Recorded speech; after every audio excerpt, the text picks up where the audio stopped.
Before, this PowerPoint does not contain all of the breeds, so you guys will be responsible for going back into the Cat Fanciers Association and looking into the rest of them that I have not listed.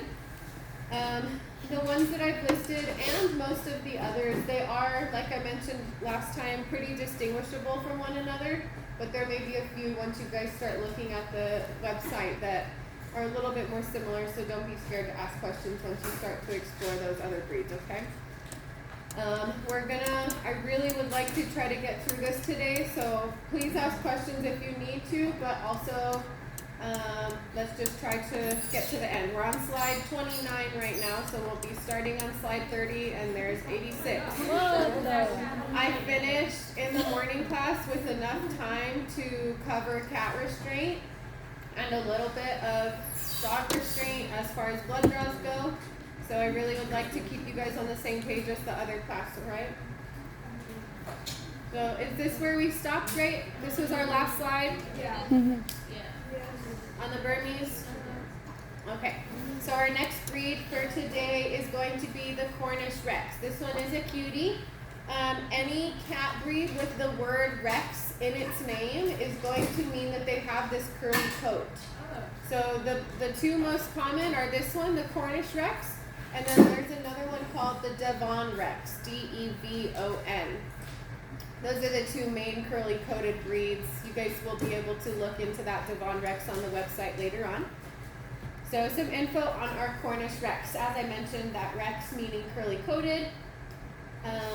They have a pretty curved profile, so if you look at them from the side, their face shape is very shapely. It's not kind of flat in any areas. They have typically very large ears. They have what's described as a whippet-like body, so the dog breed whippet. They're kind of like long-legged, long-bodied, bit of a skinwalker, right? These are kind of characteristics that the Cornish shows as well. They have really slender bodies, really lanky, long legs, kind of like Rampage. They also have usually a pretty distinct head shape, typically described as egg-shaped. They have high cheekbones and hollow cheeks. So it's like their skin is suction, vacuum sealed to the bones of their face. There is no chubby cheeks. It's like liposuction. What is it called? Temperate. Yeah, the way the characters are. Sucked in. What's up? Can I borrow the book? Yeah, it's right here. Thank you. I'll be back with it right now. Will come? It's okay, but keep it. The ears? No, not really. Just a descriptive word. Last bullet point on here, they have what's called a Roman nose. So that is, usually we use this to describe a rounded nose. What dog breed can you think of has a Roman nose? Which one? A Bull Terrier, right? The target dog, they have that rounded nose. So there's also horses with Roman nose. This is the cat breed that has a Roman nose. So kind of a really prominent, wide, and curved nose. And then fine long legs, that kind of goes into that whippet-like body.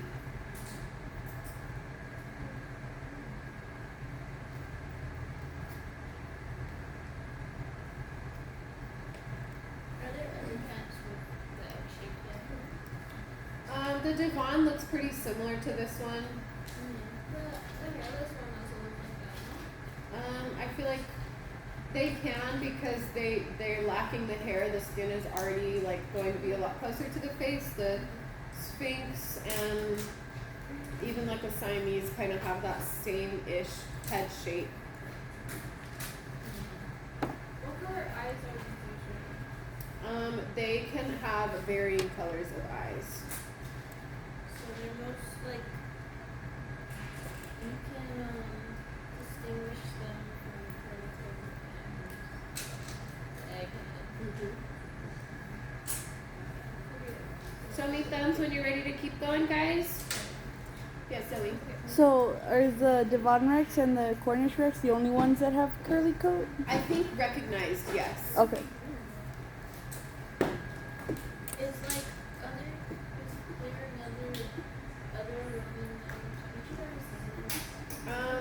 that this is the only one that's described that way. Ready? Anybody not ready? Speak. Ready. Okay. So, like we've talked about before, the name is going to have some sort of correlation to where they originate. These guys are from Cornwall. Their name is Cornish.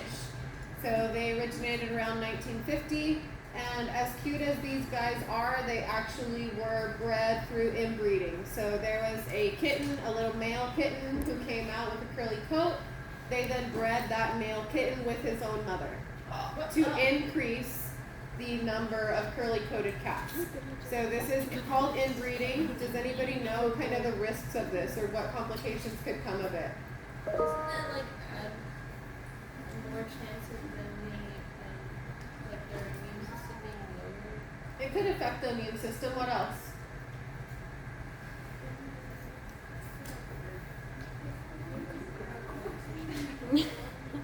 Neurologic deformities, yeah. It can lead to abnormalities in the way the body grows, in the mental capacity, in the physical deformities of the body. Inbreeding is not healthy for the offspring usually.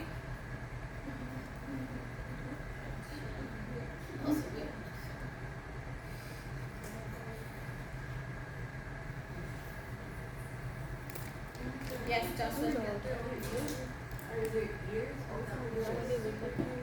Yeah, pretty much. Oh, and that's a little How do they inbreed? Do they just like forget their own mother kind of deal? They don't care. Once they reach maturity, once they reach puberty, They don't care. How old are cats when you can start like breeding them? Wait. that's kind of a tricky question. I think ethically, probably like 3 or 4. It really is going to depend on like the breed, but I would say under a year is like a no-no. Okay. Hey, did you lose me? Yes. Couldn't they just have done selective breeding? Yeah. Like, why didn't it go back to normal?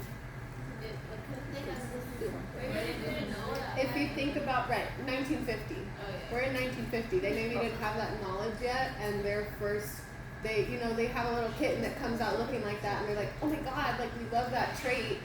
That is easiest and fastest to get the outcome that they want. So again, kind of not thinking about the repercussions of their actions, just their want. That maybe the Cornish Rex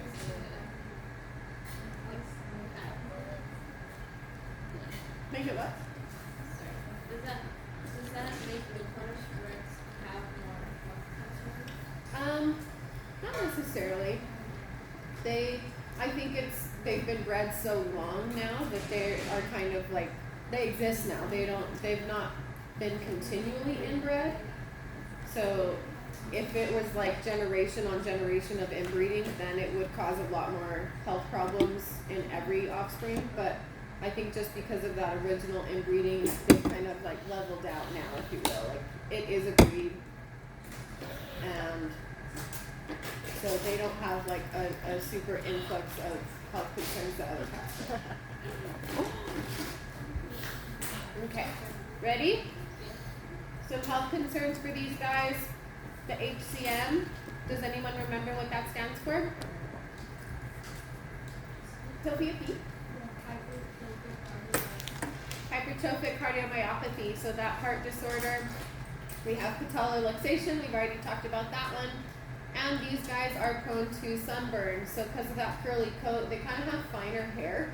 You can see the skin through the hair most of the time. It's really short, it's really fine. And if they have continued or prolonged exposure to the sun, they will get sunburn. They don't ever have like longer hair. No. Is there such thing as sunscreen for cats? For haired cats, probably not. about for hairless? Yeah. You could probably just like, you could get him a little sweater, or you could get him an umbrella hat, What about this? or you could just keep him out of the, no, there's a lot of chemicals in those. You could just keep him out of the sun for long periods of time. Wait. Do those hairless Egyptian cats get sunburns easily? Yeah. They're the last one on the PowerPoint. We'll see if we can get there. Ready to keep going? Okay. Our next kitty cat. Do you guys remember last time we talked about the bangle with the rosettes? Oh yeah. And I told you that the gray and the silver have another breed that can be easily mistaken for. Yeah. This is that breed. So this is the Egyptian Mau. You can see that it's spotted, but it does not have those rosettes. So these guys have a spotted pattern. They come in silver, bronze, and black. Those colors are in order there for you. Overall, the breed is very active and athletic. This would need an owner who is willing to put in that extra time to play, give enrichment. This is not a lazy house cat.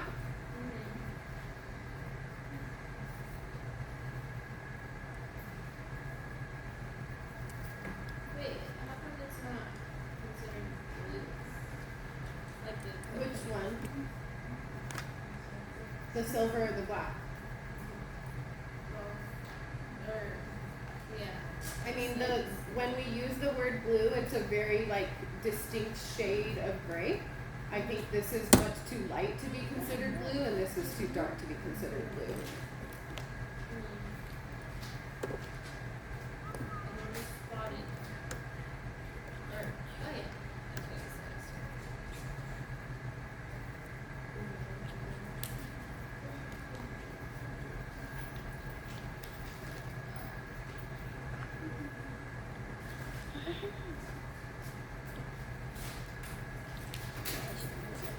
Ready? Not yet.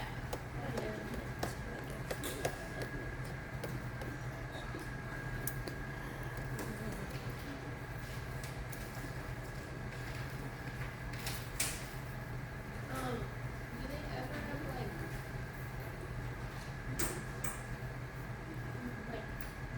cause the rosettes are very kind of easy to see. In my opinion. Do they ever have like faded or where it's like little easy to see? I think sometimes, like, let me jump back to this one real quick. Like on this, so I'm gonna jump back to the bangle real quick so you guys can see the difference there. So like on this bangle right here, it's much darker. And the rosettes, like if you're not paying attention, you might not see that color difference of the outside of the rosette. But overall, the speckling, I mean, there's a pretty big difference there, Yeah. even with the darkest one. Yeah. So, in my opinion, no, but it is possible. Ready to keep going? Yes. Okay, this is one of the breeds that has a singular eye color. So they are called gooseberry green specifically. Not green, not light green, not dark green, gooseberry green. Don't ask me, I didn't name it. So they will always have that color? Correct. If they do not have gooseberry green eyes, they are not an Egyptian Mau. Wait, can you go back to the other one? Wait, is it the same cat? What about that little one? That little one. That's not green eyes, is it? No, it's like yellow. They are yellowy, but this picture is from the Cat Fanciers Association, so it could be, I'm not saying that that color can change that much, but it could be the lighting or it could be not a fuel-bred cat. But there's always that. Correct. If they do not have gooseberry green eyes, it is not a purebred Egyptian Mau. Yeah. Let's see. Jocelyn? Wait. Louder? No. Gooseberry green only.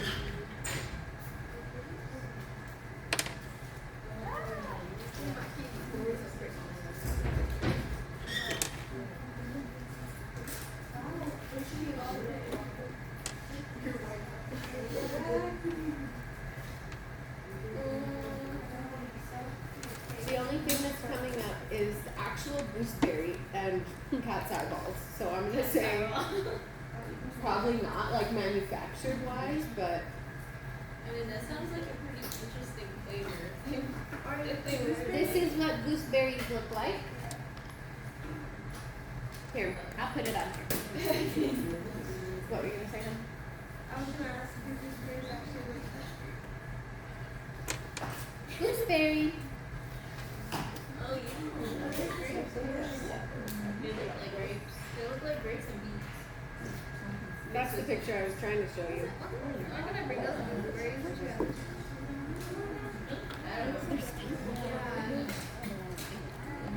Same shade?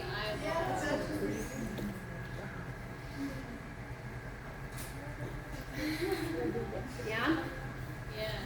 They're always that intense.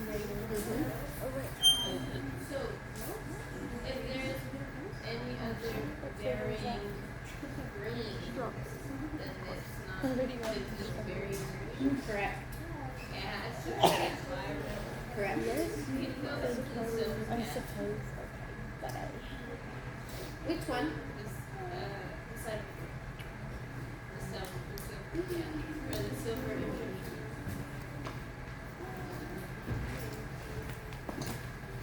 Besides the scenery. Alright, we're gonna keep going, guys. Some more on the pattern of the Egyptian mouse. So as we said, they have random spotting. They have what's called the mascara lines, kind of like Forby. He has the eyeliner. These guys will always have that really dark outline around the eyeball. They have what's called a broken necklace. You can see it pretty well on this guy right here. So they will have kind of a continuation of a line around the throat, but it's broken up. So it's like multiple dots that make a line. It looks like a half drawn on necklace. Next, we have what's called the dorsal stripe and heavy banding on the tail. What does the word dorsal mean? the back. On the back. So if you look on the back of the tail, there's this really dark solid stripe. That is the dorsal stripe. And then you can see the banding that goes around the sides. Lastly, the coat is tipped and the spots do not go down to the hair shaft or the skin. So if we were to shave an Egyptian mouse, don't do that, but if you were to, they would not be spotted on the skin. The coloration of the spots is only on that top half of the hair shaft itself. Mm-hmm. That's Yeah. crazy. Wait, that makes sense because I remember. Yeah. I mean, it doesn't make sense, but like I've seen it with my cat. Nah.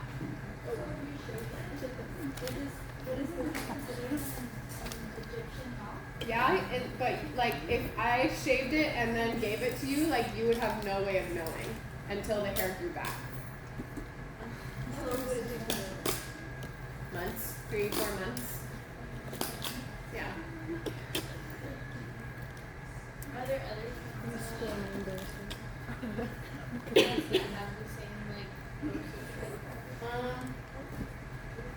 Yes, but it's very prominent on these guys with all of the other characteristics.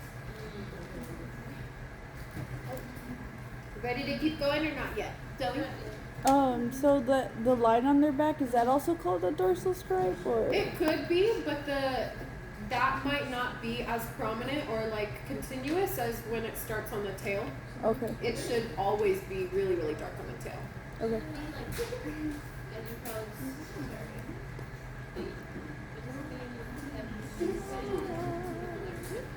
Right here, the bands that go around the side.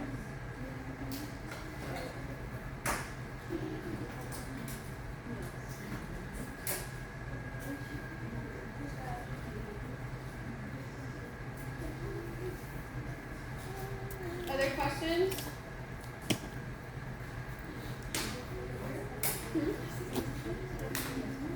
Ready to keep going? Not yet.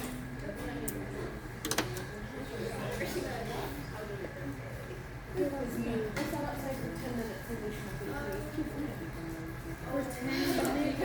be I wasn't expecting to be outside. But then I was. And then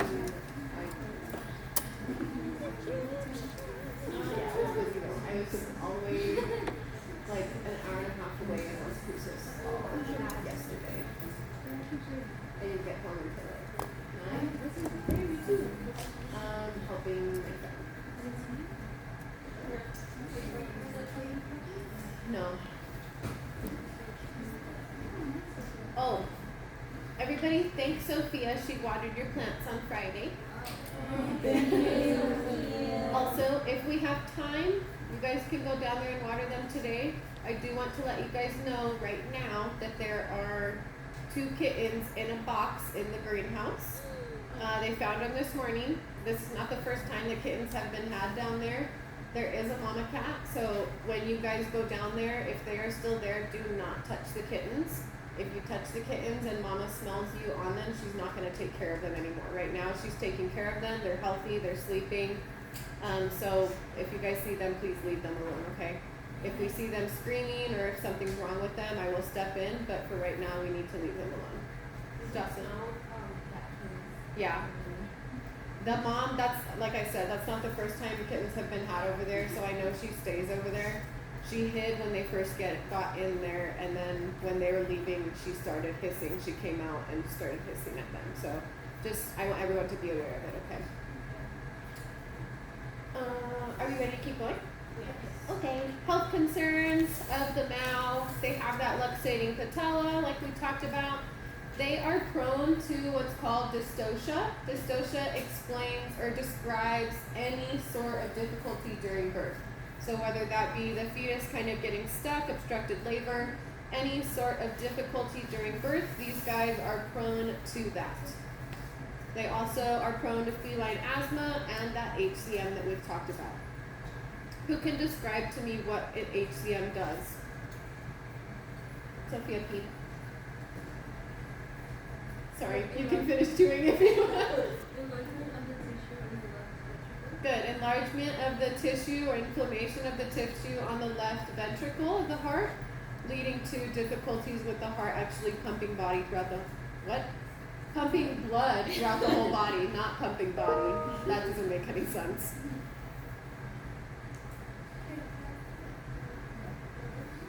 I don't know. The space in between the vertebrae would be extremely tiny. I don't know. That's a good question.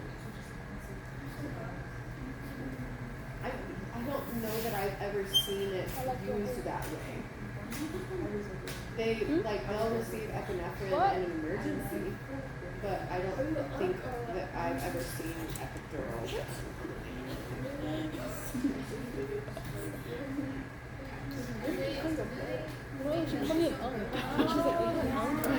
Louder.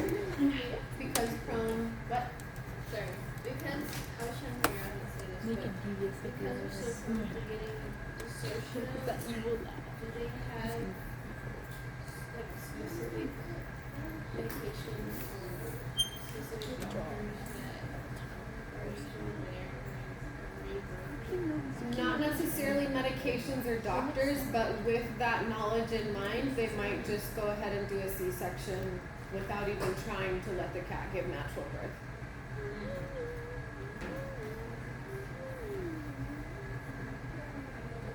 So it looks like yes, but it would definitely have to be a specialist, because even in humans, that spacing in between the vertebrae is so tiny and delicate, and you can paralyze it in an instant. So it is doable, dog and cat, but it's, yeah, I've never seen it done, and it would probably definitely be a specialist.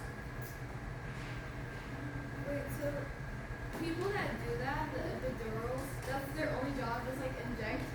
Yes? In human? Not necessarily, no. So maybe just like measuring the amount of medicine you give? What do you mean? It's just, I don't know, because Michigan just said like, oh yeah, they just like inject. But like, is that all they do? Do they also like measure how much like epidural they give them? They could, but the person giving the epidural, usually that's not their sole job. They usually are good at doing that, and like the people in that workspace know that, so they might have that person do that more often, but that is not their only job by any means. Do they get paid extra? Probably not. Probably not. Oh, that would have me worried. That's like saying, if I was working in a small animal clinic, if I went in one day and all my patients were easy, and then if I went in another day and I had 6 120-pound dogs that I had to deal with, I don't get paid any more for that day just because it was more on me, you know. You get your pay rate and that's it. Wait, they have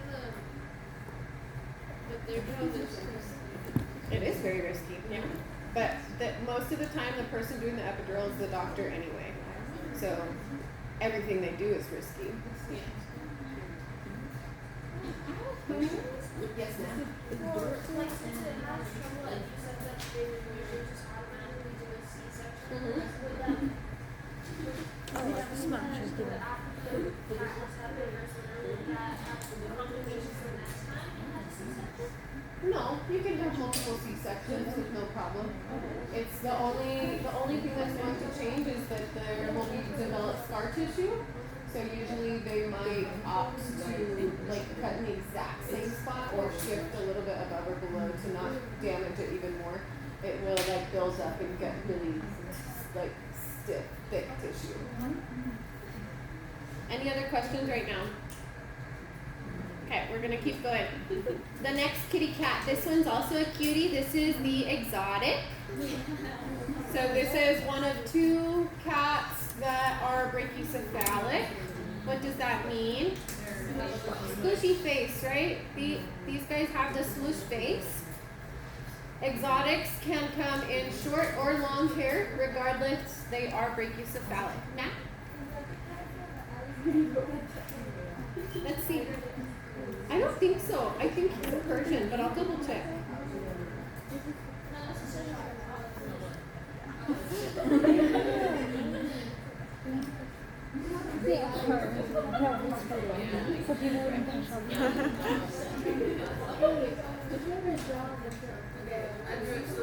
No, it says British short-haired tabby cat. Sorry. Some of the other bullet points on here is the exotics are very sweet and affectionate. This is the kitty cat that Garfield was based off of. Exotics are also called the lazy man's Persian. So in a little while we'll cover a breed called the Persian. They are the other brachycephalic breed, but they require a lot more care and attention than the exotic. So if someone likes the look of the Persian, but they don't have the time and the energy for the Persian, I would suggest an exotic. You still get that squishy brachycephalic face look without having to do all of the care. Sophia, see? Do these cats also have the issue of the bugs that they Absolutely, absolutely. The last bullet point on here is that these guys have what's called a teddy bear look. So if you ever, does anyone in here have a poodle? No? Well, if you have a poodle, this can be done on other dogs, but it's most common on poodles. And you take them into the groomer and you say, I want a teddy bear cut. That cut is usually a perfect circle on the head. So these guys, if you look at their head shape, it is pretty perfectly circular. They're very round, so they're called teddy bear face, teddy bear shape.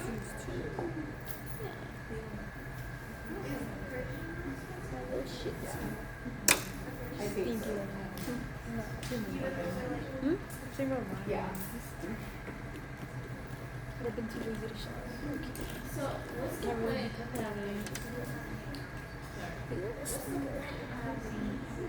breeds like this that suffer for a living? Great question.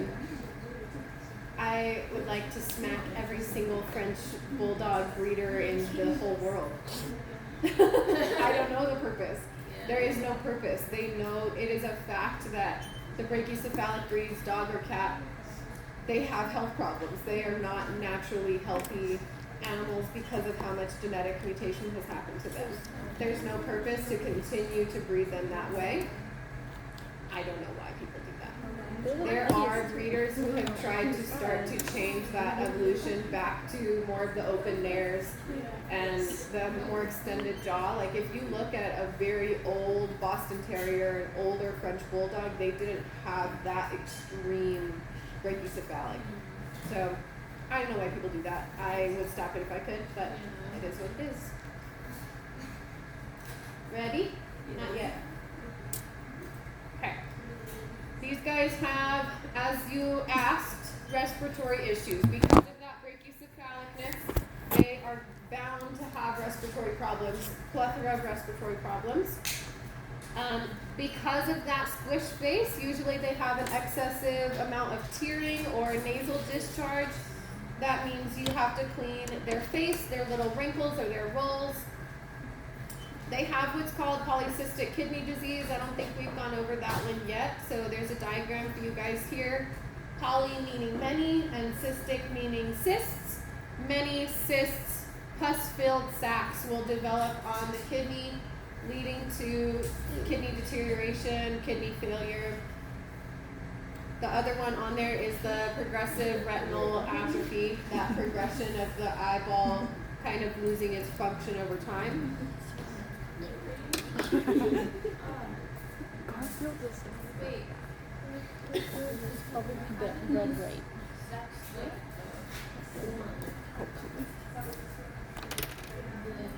the system. What do you mean how? Like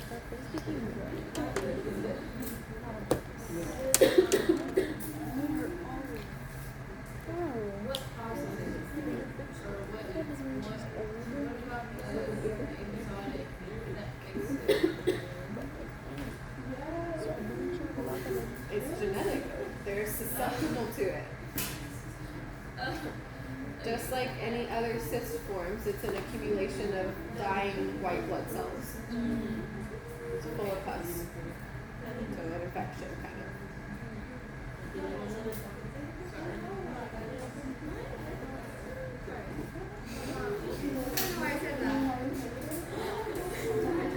It looks like a cat from Frankenweenie. I haven't seen that. Really? Right? That was like my childhood. It's the one that poops out people's names. That's true, I forgot about that. You know, like, It can be very the girl. frustrating though, like just from Poop name. No, she was scary. Like in a bad way. Like not scary. Like I'm scared of her, but like scary looks at her. Like she's creepy. She's disgusting. And she looks like a cat right there. And then the cat would dream about people and then poop out their names. Focusing right into it. It was like the letter of their name. Yeah. Ready? Not yet. Wait, I have a question. Yes. And debating is like removing her in the home. So This breed. Have you not seen it? I have, but I don't know no cat. Is that considered Literally gumball. Not really, no. No, yeah, but like, you look like that. Maybe because they're like so round. Ready? Okay. What color were you? Just some extra pictures. This is my second favorite kitty cat. So you get some extra ones because he's cute. All right. The next breed. Go.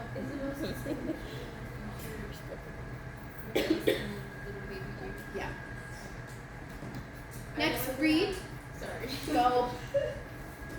Are they always gonna feel nice like that? No. Not a distinguishing characteristic. Okay. Common, but not only. Okay. Next breed is the Maine Coon. So this is my kitty cat Jasper. He is a Maine Coon. I'm going to give you some extra characteristics of the Maine Coon that are not in the PowerPoint. So overall, these guys are going to have long hair. They're very, very large. This is the biggest cat breed. Number one biggest cat breed. What does it mean that rugged cat? Rugged. Like tough, kind of. Tough, like strong? Yes. Not fragile. Not fragile. But not brought yourself, girl? I literally did that. A what? I literally did that. Do you know where he would be if I brought him? Hiding under the fish tank. Or in the roof, yeah. Cats don't do well here in the building most of the time. I have brought cats before, and I have brought Jasper before when he was smaller, but we have to keep both classrooms doors shut, and yeah, it's just not as easy. I told her, I was like, oh, I'm gonna ask her, and she's like, you want me to ask her? Yeah. And then she's like, Jocelyn, So the Maine Coon is suited for harsh winters. That can kind of help you remember or explain why they have the long hair that they do, as well as the characteristics of their tail and their toes. So they have a very, very poofy tail. It is like when Jasper walks, his butt is like this big, and his tail is so fluffy. It's literally wider than his body. It's so fluffy. So they use that tail to wrap around themselves when they're laying down to help them increase their body warmth. Being in a wintry climate, they need as much body heat as they can contain. Lastly, they will have tufted paws that would also help them in that colder climate. So on the ends of their little toes, like here's the toe beans, and they have little furs that stick out in front of their toes. So when they walk, it looks like Grinch fingers.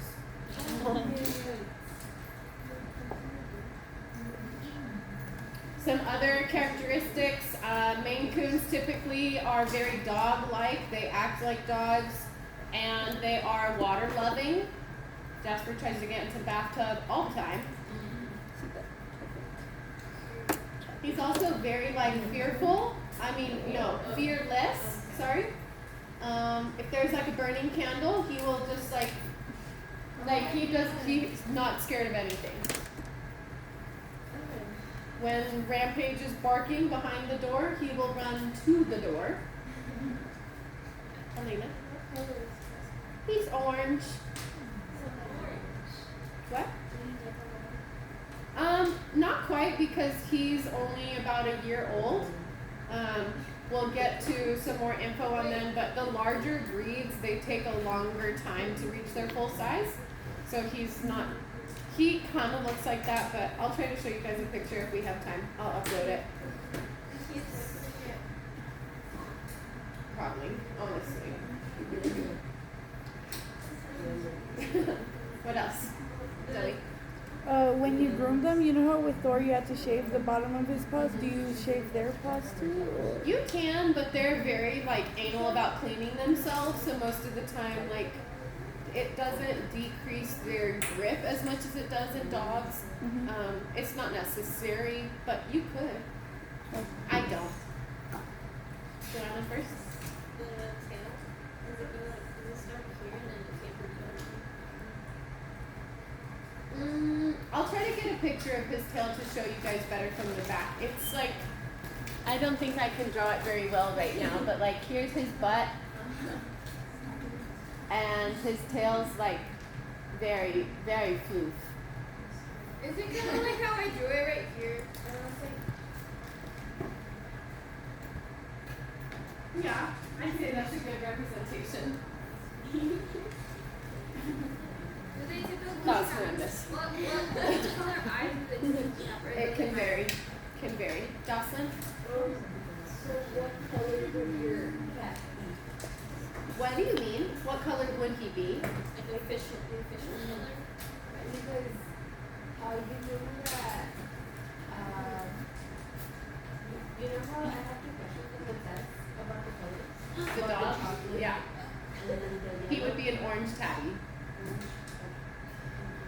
An orange tabby Maine Coon. So you're describing the color, the coat pattern, and the breed. Oh, because tabby's for the coat. Tabby is the patterning. Ready to keep going? Okay.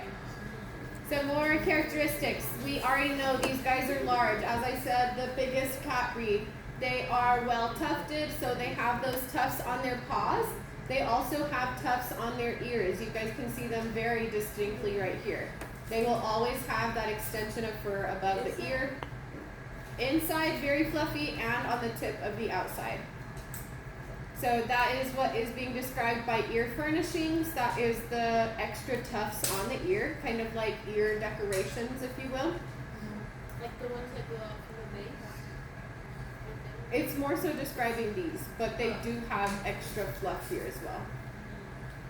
We also can describe that the Maine Coon has a very wide base of the ear where it attaches to the head, and usually the distance between the two ears is exactly one length of one of their ears. So like sideways. No, the width still.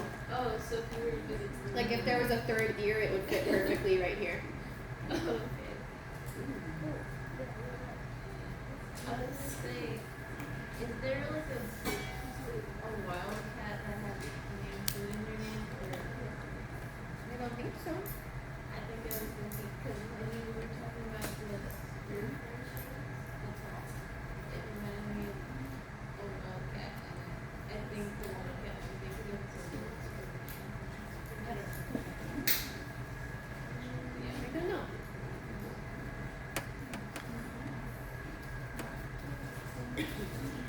Yeah.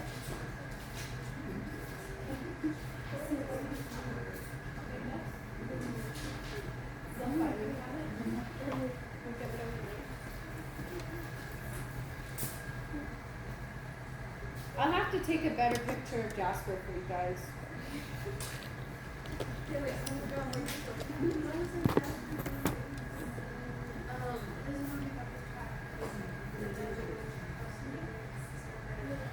Oh my god. I don't have a good picture. It's like their face. It looks like it's very distinct. Like it looks like I can't find the word, but maybe something like They have like a protruding lip kind of right here. yeah, and like I don't know if that's just the code, but it's I don't know how to explain it. Lion head shaped, fluffy.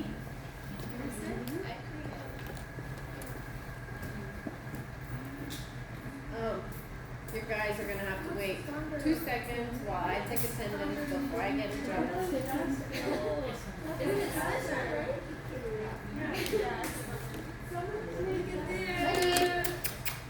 What doing?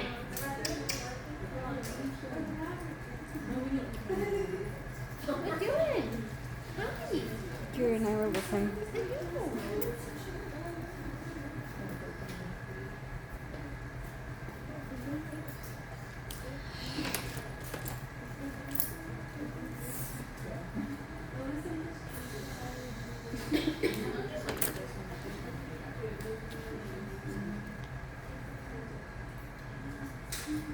What?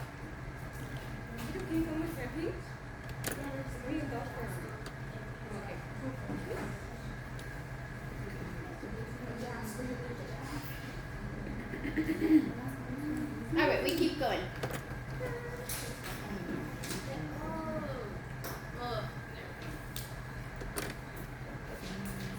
So like I mentioned, the larger the cat is going to be at maturity, the longer it takes them to reach that full size. So like I said, Jasper's only about a year old. He is already bigger than a typical house cat, but he is not his full size at all yet. So about 4 years is usually when they're reaching their full size, and these guys can weigh almost up to 20 pounds. Small dog. You can see how large this cat is in this lady's arms. Are they always in that fluffy as Yeah. they grow? Like they get more fluffy? Yeah.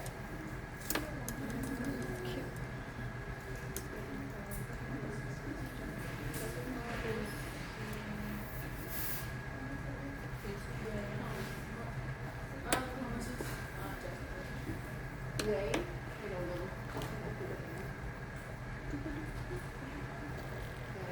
I stuff. There you go.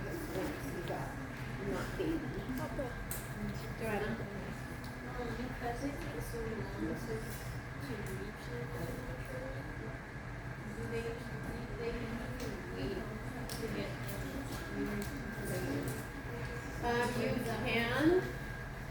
It's more prominent in dogs.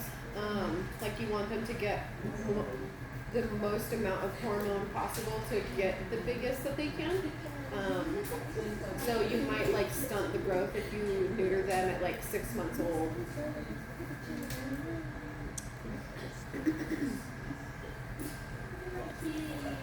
Ready? Not yet.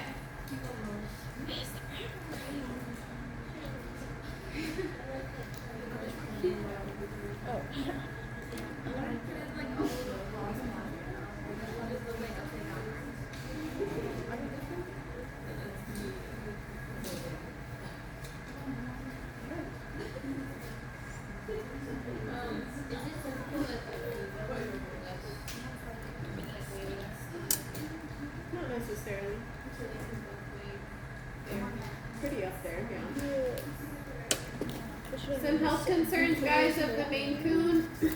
Overall, they're a pretty hardy cat breed. They are not susceptible to a whole bunch of stuff. But they can be susceptible to hip dysplasia. Does anyone know what that means?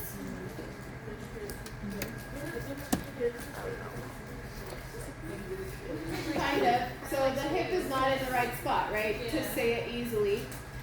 The hip moves out of its correct placement.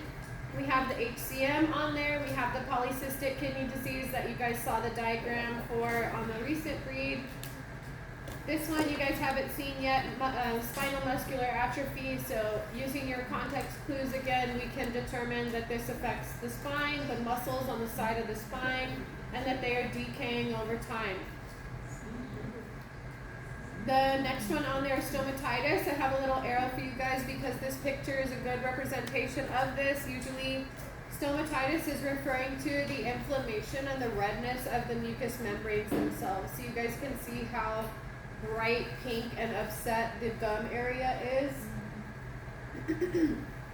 Usually that's going to be going along with periodontal disease. Usually the stomatitis is due to some form of infection that's already present. And lastly, these guys are prone to obesity. So because they are a larger breed, sometimes people think that they need to be fed a lot more and then they overfeed. So larger cats are much more prone to being obese because of kind of a misunderstanding there. Go ahead. So it's a very long health path, but there's still this Imagine like a bottom set of I'll take that. You stopping me? Yeah. I don't know my bank is correct. So I can reach it. Correct. I want a big dog. Sophia, good. You would have to, so like I said, stomatitis, it's usually going to go along with periodontal disease. The mucous membranes aren't just going to inflame for no reason, so you would need to determine the root cause. If they fixed or treated the periodontal disease, the stomatitis would probably go down.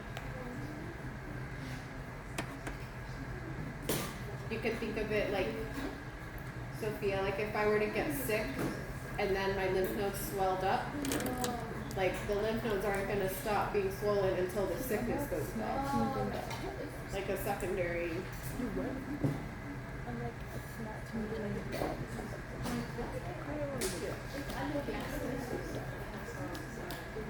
My shorts.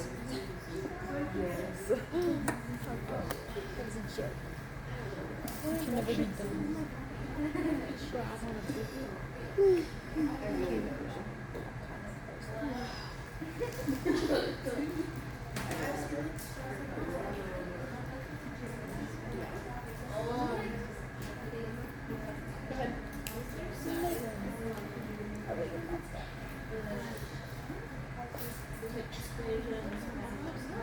Yeah. Like, I have a question. So, you know how dogs, like the teeth have to be like a certain way?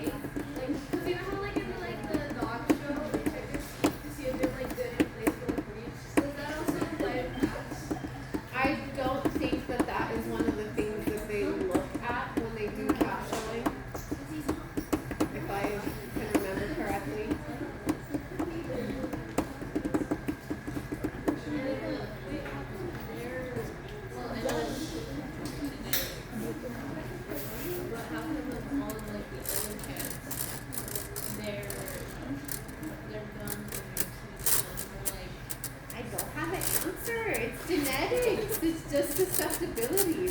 Okay. I'm not the maker. Sorry. It's okay. Ready? Not yet. Almost. Ready.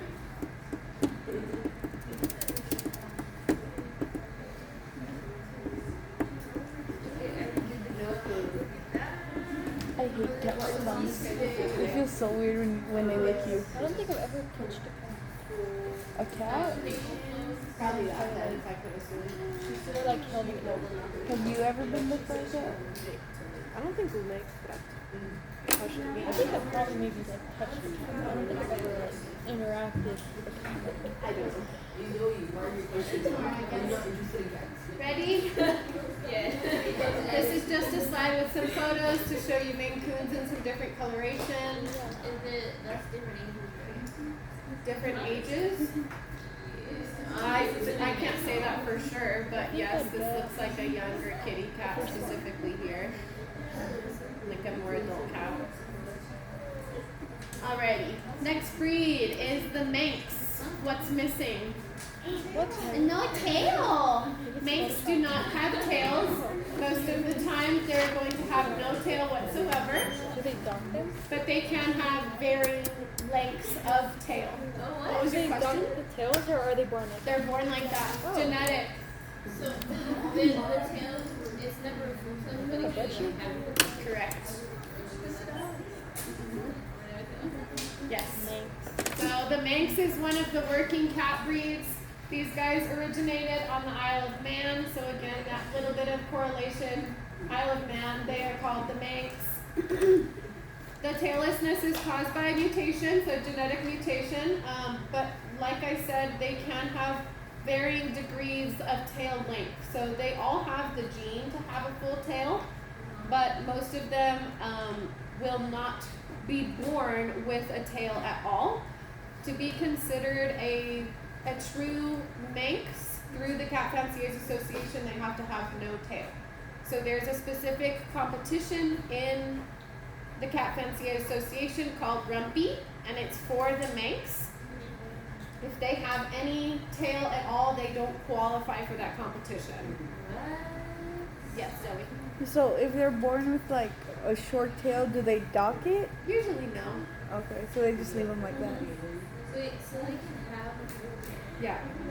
so how would you know if it's a mix? Good Like, question. through the parent? If you know for a fact the parents, yeah. So okay. And then wait. If I put a Manx on your test, I will not give it a tail. Jocelyn! Oh, His little bum. wait, so doesn't tail like help with Yeah, they have evolved.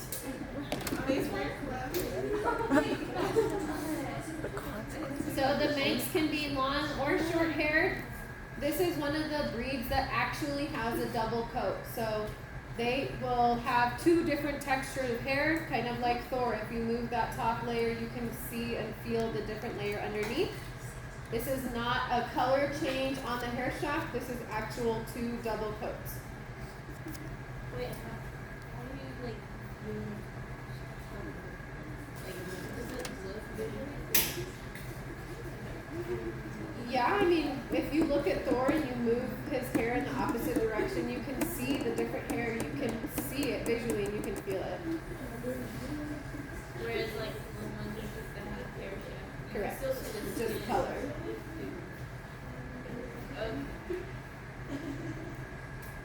Last bullet on here, these guys are known for being robust, so fairly large, and their rounded appearance. Without their tail and just kind of the way they hold their body, they kind of always seem kind of a little bit crouched in on themselves. So overall, they kind of have a rounded look to them. Wait, are they all called Rumpy if they don't have tails? Rumpy is the competition name.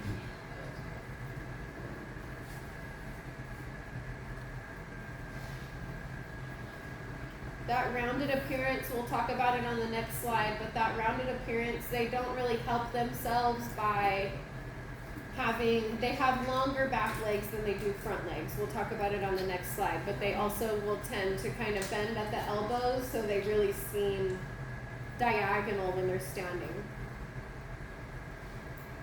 Isn't that like extra hard to balance? Not necessarily balance. That's just It's not good on the body. back problem. Correct.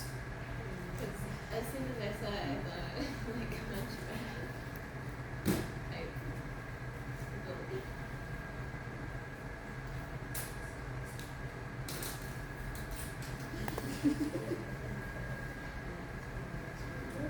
And they can be longer or but they always have like a certain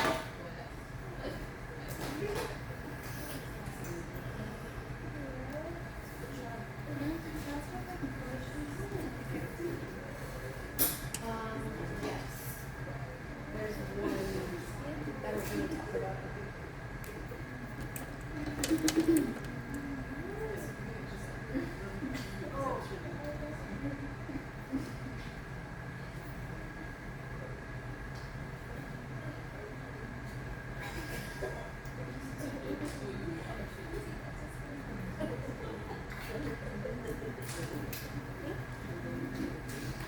Alright, so some more characteristics. Like I said, the hind quarters or the back legs, the back end, it is longer. Their back legs are longer than their front legs. So this is going to cause their hind end to be higher up than their front end. Like I said, they're usually going to have a little bit of a bend at the elbow, so that really does not help their slanted look. Their eyes overall are going to be pretty large and round. Their personality, fairly playful and intelligent. And these guys, you don't think that they're going to be dense, but they are fairly dense. So when you pick them up, they are heavier than you expect.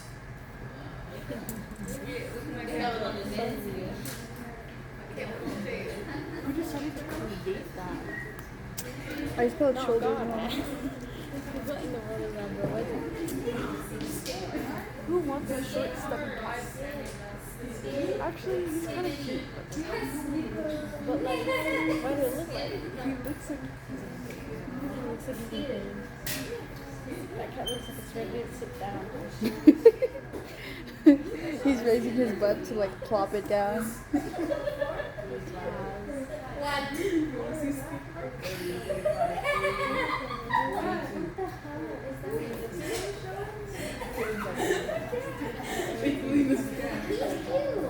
Be nice to him.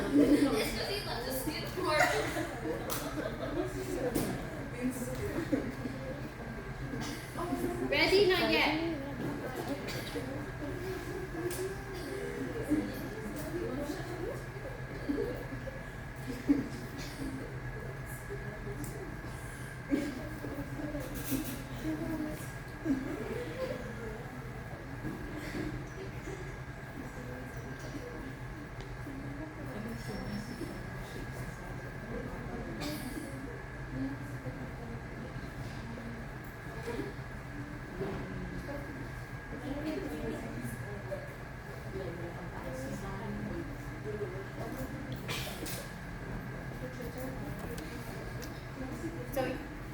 Does their lack of a tail affect their agility? Not necessarily. I feel like they've evolved. Some health concerns for these guys. So because of that difference in the leg height, they are going to have some spinal conditions. So spina bifida is usually, they're going to be born with it, and it can increase, it can worsen over time. They can also have missing or fused vertebrae. So imagine like a slinky, right? A slinky is kind of similar to a spine. It has a lot of movement and fluidity to it. Imagine if you glued every single piece together. There's no movement left. So can you imagine if your spine was fused together? That would be quite painful. You would not have much mobility. They also typically are prone to weak hind legs, and because of the spina bifida and the potentially damaged vertebrae, they can have bowel issues, so lack of control in urinating and defecating. What's the having the tail decrease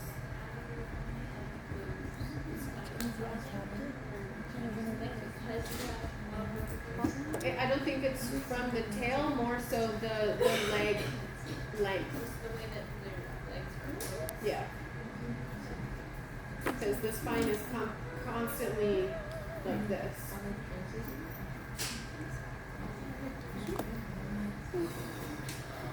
Ready? Not yet.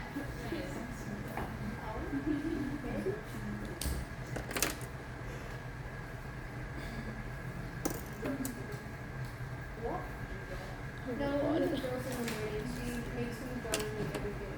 I have like a billion in my desk.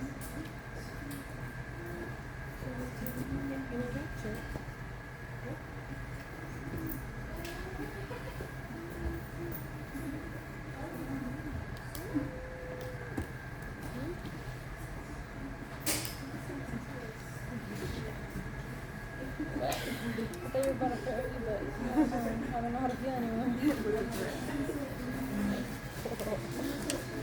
What topic are it? Now I'm concerned. This picture is like super fun and easy to draw. Circle, tiny body. Ready? Go. Say it. So,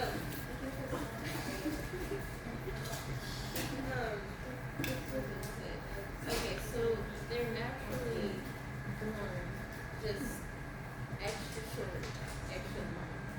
So there's no way to. They're just like they're kind of like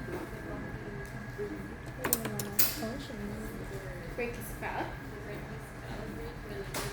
like They are that way. Yeah. There is no changing the damage to the spine or yeah. wait, are they gonna? Are they always gonna? Are they? Do they have both missing and peak vertebrae, or just one and other? I'm sure they could have both. Sophia. Were they genetically made that way? Purposefully? I don't believe so. I'm gonna double check, but I think that it was a natural genetic mutation.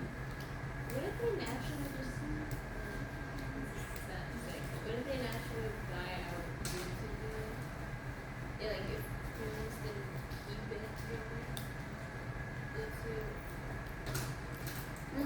Kind of, yeah. If there wasn't a constant breeding of that breed, would they probably fade out over time? Yeah. Where's my eraser? Did you eat it?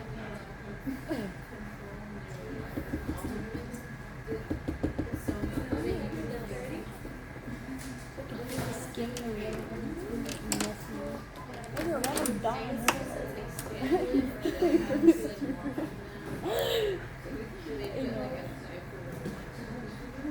I mean, it's going to depend on the owner. There's, I'm sure, a million different ways that people do things.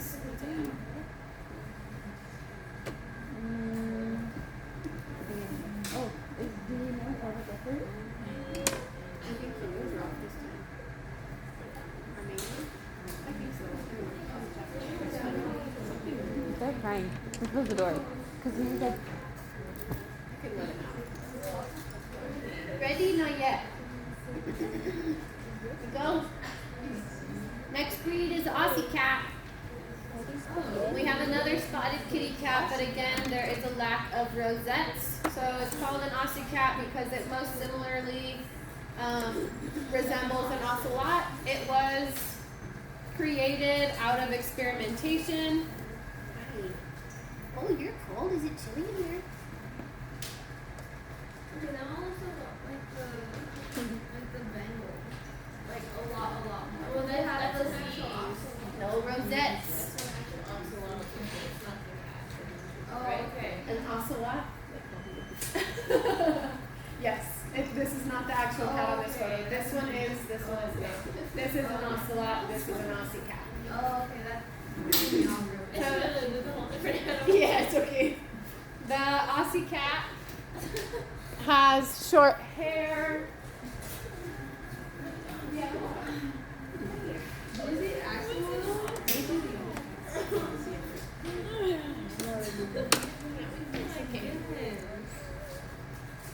They are a spotted hybrid, so their coat can come in different patterns, not just the spotting. So it can come in ticked, the classic tabby pattern, solid, so no pattern, just one color, and pointed. Did we already talk about color points in here? Yeah, like the Nose, ears, toes, tail. So they can have pointed patterns of different colors. Are they only oh wait, so you said if it was spotted? Correct. So then the distinct feature is their face? Result of what kind of experiment? Kind of their, I mean, again, Oh, using genetic multiple experiments characteristics. and You can't stuff. use one thing. So most common is going to be the spots, but the patterning, the body size, you have to use multiple things. The tabby is a patterning, not a coloration. Does everybody know what a tabby looks like? Would anybody like me to pull up a picture? Tabby cats are just being described for the pattern of their fur. So any tabby cat will have the striping pattern on the face, really distinct on the face, and on the body, but it can be a variety of colors. Orange tabby, gray tabby, brown tabby, they're all going to have pretty distinct striping patterning.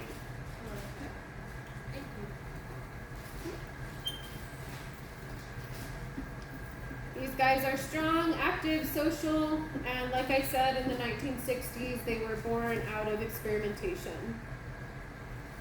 So, aren't all of the cat supposed to be purebred? That's why I say that AKC and cat fanciers are not exactly comparable. Because there are some purebred cats that are not recognized by them.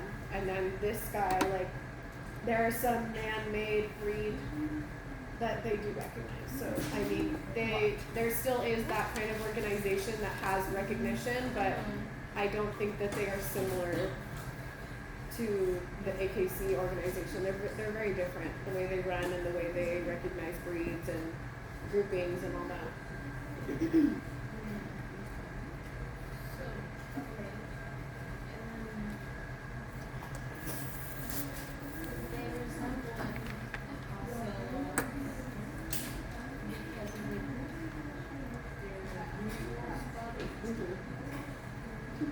Body size, behavior, patterns, yeah.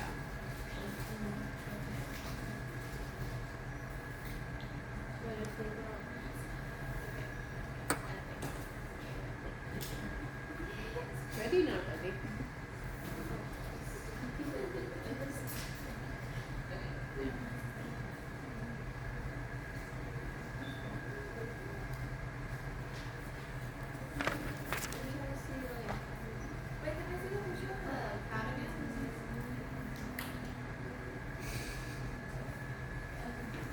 There's another one on the slide after this. I'd like to keep going if you guys are ready.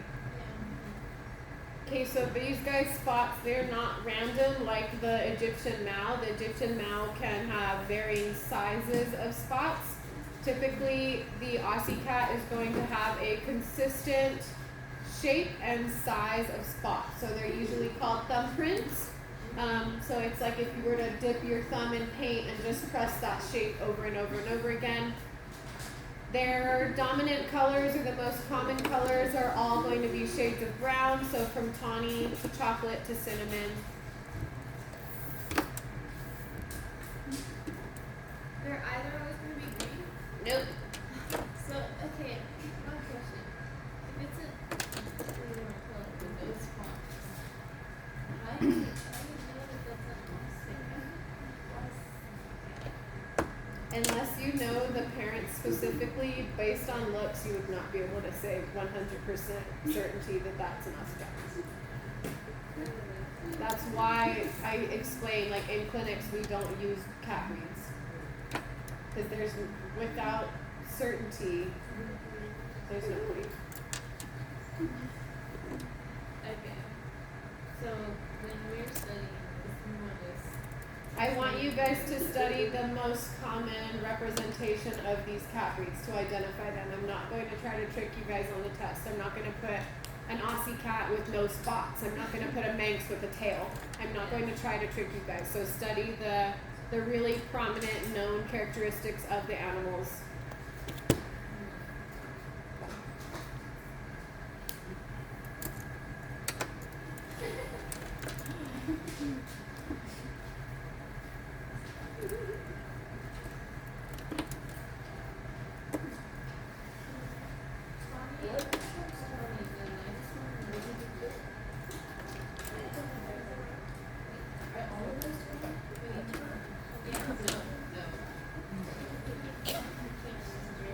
Ready?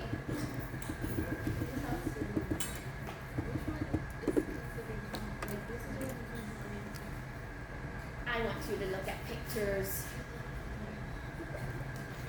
Health concerns of the Aussie cat. They are prone to liver or renal amyloidosis. So amyloidosis we had as a previous term, but this is kind of more specific to an organ. So again, that accumulation of cells that will eventually lead to dysfunction or failure of said organ. Again, that pyruvate kinase deficiency is the hemolytic anemia. Does anybody remember how the hemolytic anemia is different from regular anemia?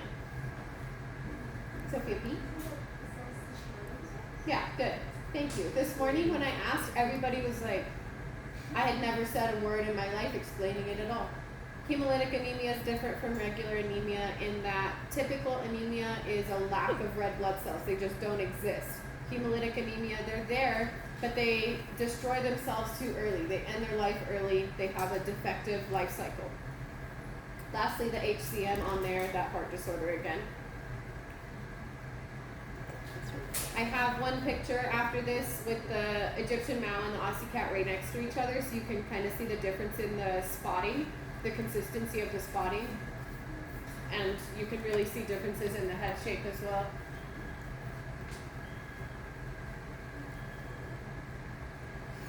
Hi, you look so sleepy. It's walking with his head out. Yeah. You okay? I knew it. Because I'm staying in the doorway. You're waiting for someone to go out and big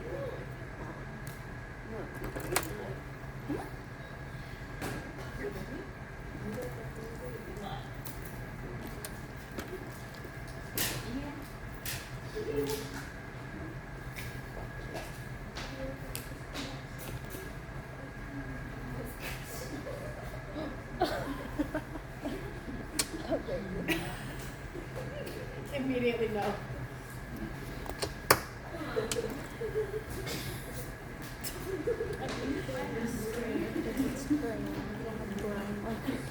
I mean, you do have red brown left.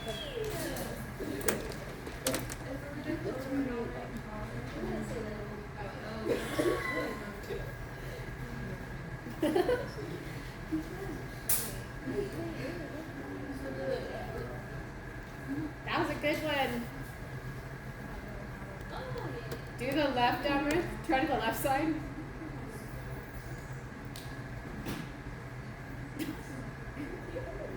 Ready? Here's a little comparison picture for you guys so you can see the consistency and the difference in the spots. they're thicker. And their face is different. Very different. Oh yeah, the Mal has like bigger eyes and the Aussie cat has like more almond eyes. Yeah, and the head's bigger. And the ears are smaller. The Aussie cat has more like whoop, and the Mal has like whoop. So any of you that asked me for help with dog breed comparisons, when you guys would ask me, I would have you put up pictures right next to each other like this. I think that's really helpful in your studying. So once you start to go through some of the other breeds in the Cat Fanciers Association that you think are a little bit similar, split your spring. What? Split your spring.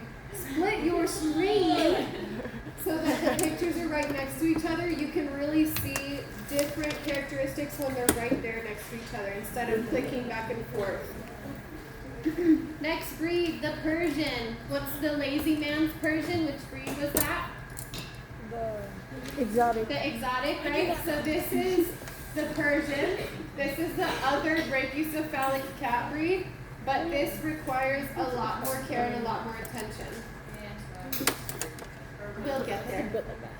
It's in the content. Isn't the eyeball like smushed in this See, that one's like long braided, and then the. What were you saying? Oh, It's yeah. not supposed to It's be just I tall. have a picture of one of those cats. And, like, their eyes sometimes like really squishy. Yeah. Brachycephalic cats are like. Well, get there. You gotta get to the slide with the information. Like the lip. All right, so we have the exotic and the Persian being those brachycephalic breeds, but the Persian requiring a lot more work. Again, we have that similarity in the origin and the name. So from Persia, called the Persian. That one's easy. Yo. This is the #1 breed as far as popularity goes. This is a very sought out breed. Great question. Their bodies are pretty short and wide, broad if you will, so they have what are called heavily boned legs to support that stance. They don't necessarily have extra bones or enlarged bones, but their bones are more structured or more strong if you will. That's maybe kind of. They have what are called pansy-like faces. Does anybody know what a pansy is? Not the insult. Not the insult. The flower. Does anyone know what a pansy looks like? Nobody? All right. It's not necessarily a bad word, but it is kind of like a mean name if you say it in a certain way.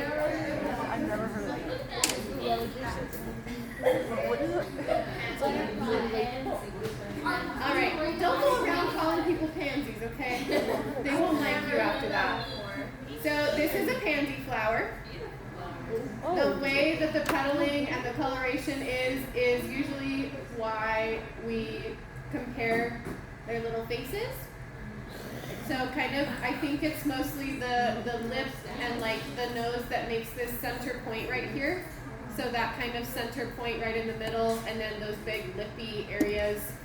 That's just a term, a pansy looking face that they use to describe the Persian. They are very sweet and gentle, and these guys must be brushed every single day. So they require a lot more grooming, a lot more attention. It's best to use a metal comb with their hair type. So like the ones we have, the solid silver ones that are just straight across, that is like a metal comb that you would use on this type of cat. Lastly, they do come in many different colors. They're divided into main color divisions. There are 7 of them. Those are listed on the next slide. And then after that, I have pictures of each one for you. And you're going to lose your mind a little bit because one of them doesn't make sense. Are they always gonna have that little stash? Can't do this to the Like right here? Yeah. Yeah. No, no, no. I don't imagine I know the same the exotic. exact Persian right here. Still kind of.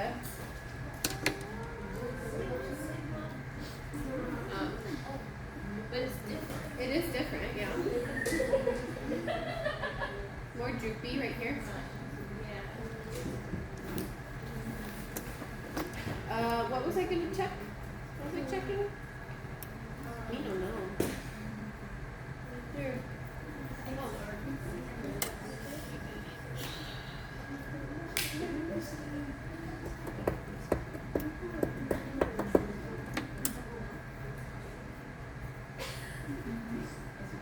Sophia. I think kind of what I'll pull it back up in just a second, but kind of the lower area of the lip on the face, it's like a little bit more prolonged or extended on the Persian.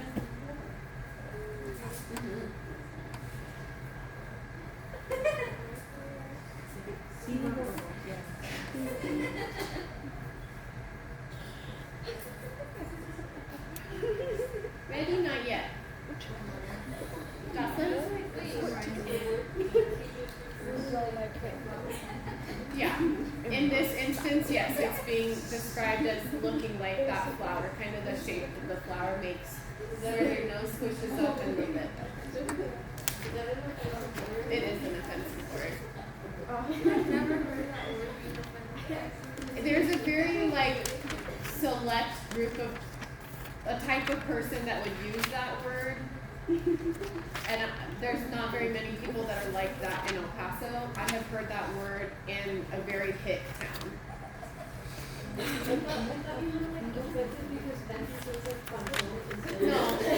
No, like people literally use that word. Do you use it on like people that look like cats? I will I will not explain the word to you. Do your own research for your bad words. All right, ready to keep going? No?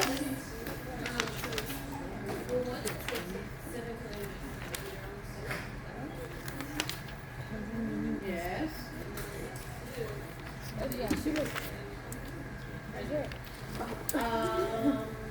Primarily fairly long-haired.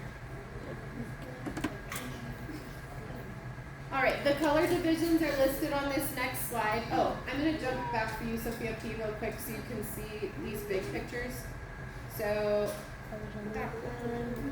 kind of this area right in here, compared to these guys. It's just like more of a compact look, I think. Think of it as animated Garfield. More round. And these guys look a little bit more flatty. They got extra lip, extra fold. Yeah. This one looks more like the Frankie cat. The other ones look like super. Alrighty, so those color divisions. We have solid, what's called silver and gold, smoke and shaded, tabby, you guys know that one, party color, bicolor, and lastly Himalayan.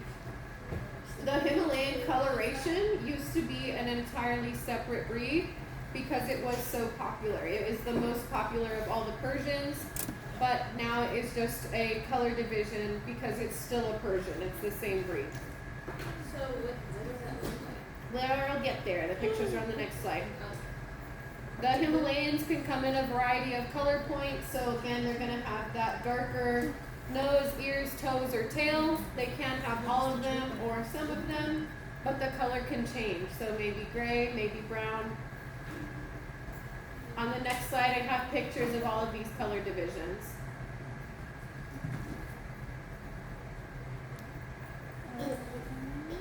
Are they in order? They are in order. That's this one, yeah? The Himalayan. That's why I said there's one that doesn't make sense. Or you guys are not going to think it makes sense. Yeah, it's like science color. This one. Those powder.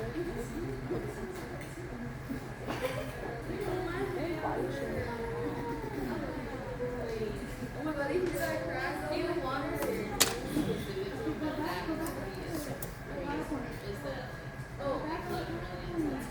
I mean, I think it's good to know. I don't know that I'll test you on it. Ready? Not yet.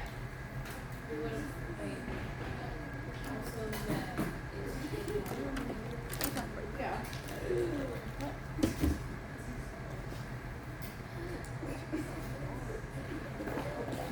you like this character?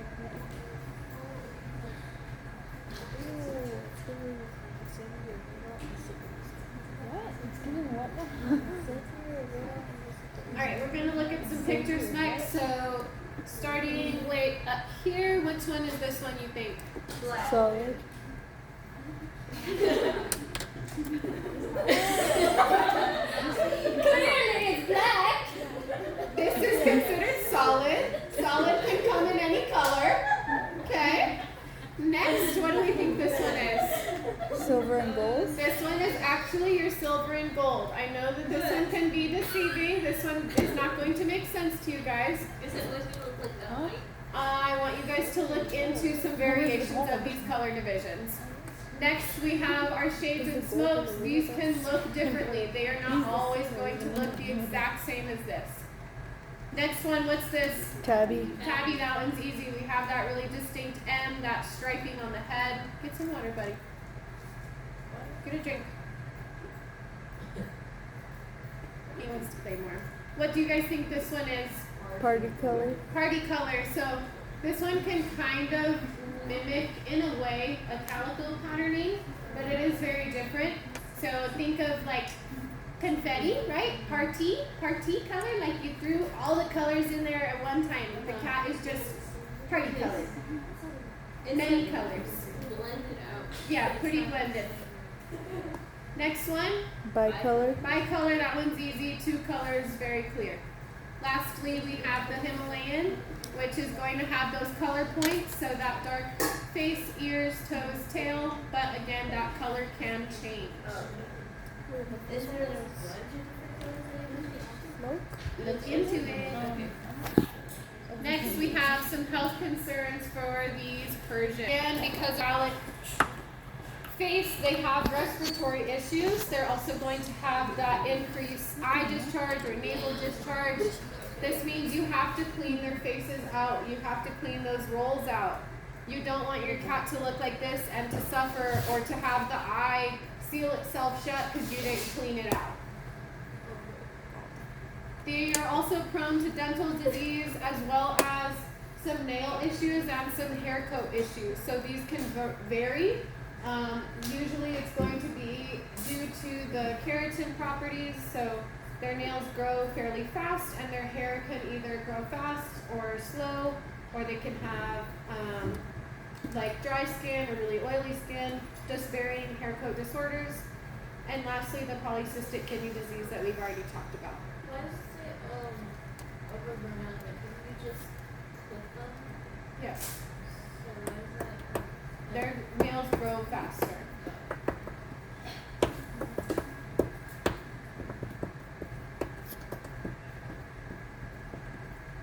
Do they overgrown nails? Do they get like what's it called? Like does that mean like when it grows like through the skin too? They can if it's that bad, yeah. Justin, or This is size of the mouth effect the way your teeth grow. it can, yeah, they can have pretty funky teeth. They usually have kind of like that underbite. What are like the characteristics or like the way that their It can vary, so whether they lose a lot of hair or they have dry skin, oily skin.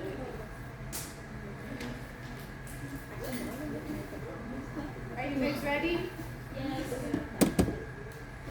Our next one is the ragdoll. This is the 3rd largest breed. Actually, no, but you're like the mouth looks like The little face looks like The ragdoll is a pointed breed, guys, so making sure you're paying attention, please. The pointed breeds are going to have that lighter body color like we know, and the points being the face, the ears, the toes, the tail. Ragdolls are always going to have blue eyes and semi-long hair. Because they are one of the larger breeds, they take longer to reach their full size. So again, about 4 years old will be their full maturity. Ragdolls are called floor cats. They are not big jumpers. They don't like to jump. This is, in my opinion, primarily due to their size. Because of their size, again, they're going to be susceptible to obesity because of an owner lack of knowledge or misunderstanding.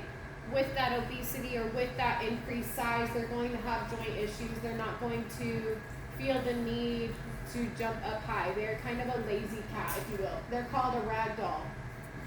Okay, that makes sense. What do you imagine when you picture a ragdoll? A limp figure of nothing, right? They like to be lazy. They like to lay around. Zoe? So they're always gonna have the blue eyes? Yes. Okay. They will always have blue eyes. If they don't have blue eyes, they are not a ragdoll. The ragdolls can have different patterning, so 2 that come with white in the pattern and 1 with no white. So we have mitted, you could assume. It looks like they're wearing little mittens. We'll look at a picture in a minute. Bicolor, that 2 color, that one's easy, and the color points. A fun fact is that they Bless you. have naturally non-matting hair, so they don't require much grooming at all. Which is pretty surprising because they have that really fluffy, longish hair. Wait, is that like, is that due to like the taboo or like maybe it's like I don't know if I know the why. Take the bottom of his It just be. palms apart. Yeah.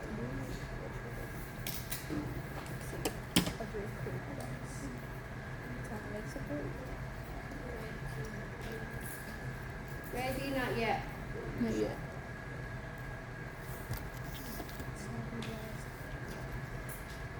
The picture on the next slide should help you guys kind of distinguish the patterning. So we'll look at 5-color mitted and color point from both the top view and the belly view.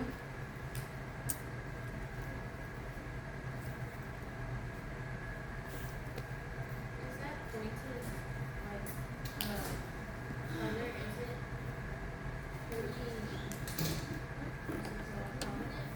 prominent or is that They're a little bit. They can be. It can be very prominent, or it can be lighter in color.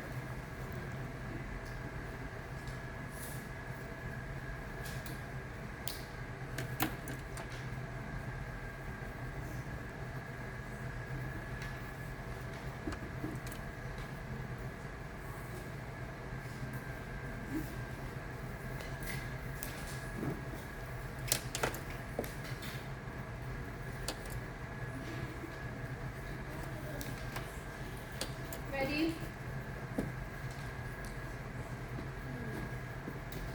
So this is the diagram. Over here we have color pointed, so view from the top, view from the underbelly. You can see those very distinct points, head, toes, tail, from both sides. The middle one we have the mitted, so you can very easily see those little mitten hands from either side. You can still see those color points, but they might not always have all of them. And lastly, our bicolor, so only having 2 colors on the whole body, still having some color points, but not usually all of them. Top view, underbelly. There is some descriptive information here, but this really is just to help you understand. You guys do not need to know this diagram. We're going to look at some real pictures real quick of the ragdoll. So we have mitted first over here. You can see very clear, looks like little mittens. That color change is very distinct, but he still has that color point in the face and the ears.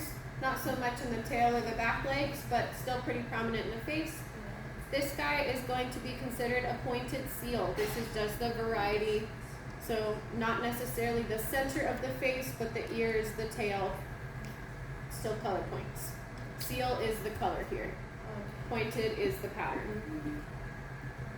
Lastly, we have some health concerns for ragdolls. So again, that obesity, because they are a larger breed, most of the time they're going to be overfed. That HCM and polycystic kidney disease. We've gone over both of those.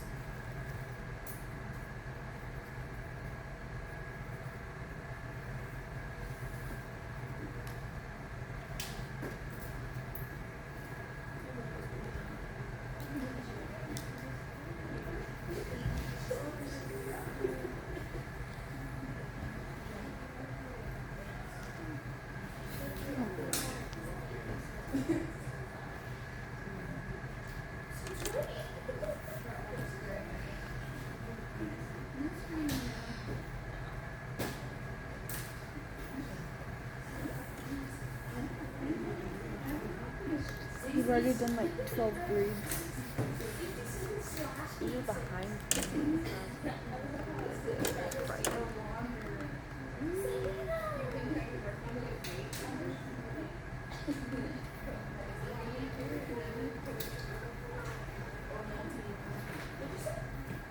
Ready? Not yet. Ready. Ready. We keep going. This is one of my other favorites. I guess my 3rd favorite, 4th favorite. I don't know. I like cats. is the Russian blue. They're beautiful. So again, this is kind of that shade of gray that we're talking about when we refer to blue. It's very specific. So those other ones before, like they just weren't quite it, you know.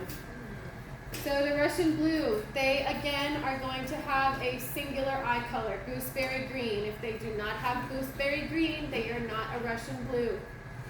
Russian blues will always have short hair. They will always have a blue coat. These guys require pretty minimal grooming because of that coat that they have. And like with the rest, there is a sort of a correlation with the name and the origin. They think that they're from Russia, but there's not really a 100% agreement about that.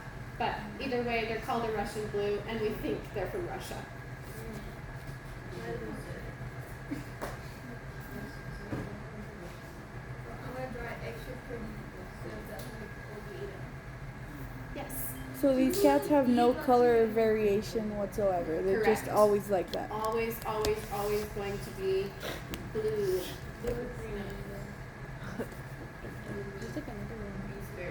Oh, one time I saw this photo of this like blue Russian, but it has like blue eyes. I'm like, Was not a blue Russian. yeah, wasn't it like something like Jackson's cat or something like that? She's like, oh my god, my blue Russian. And it had like blue eyes. Someone lied to you, woman. Ready? Not yet. No.